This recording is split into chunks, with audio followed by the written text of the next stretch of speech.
Pán Adnan, musím hovoriť s pánom Adnanom. Neunavujte sa. Skúste zaspať. Ja už to dlhšie nedokážem uniesť. Nie, nemôžem. Nemôžem. Musím s ním hovoriť.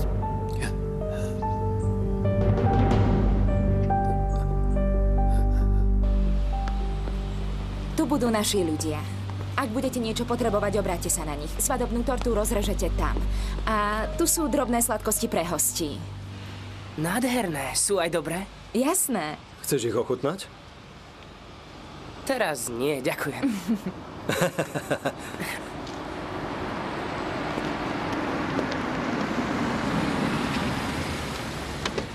No konečne.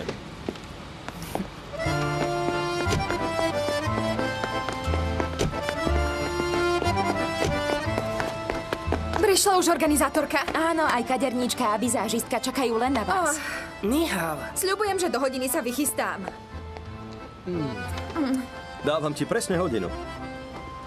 Ako sa máš, Pelin? Napäto. Ďalšia budeš ty? Vybavil si fotografa? Kedy príde? Kým sa vychystáš, všetci tu už budú čakať. Nič sa neboj. Pomaly, dávaj pozor. Myslíš, že som hovoril s fotografom? Len pokoj.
Pelin, zobrala si aj tú maminu sponu však?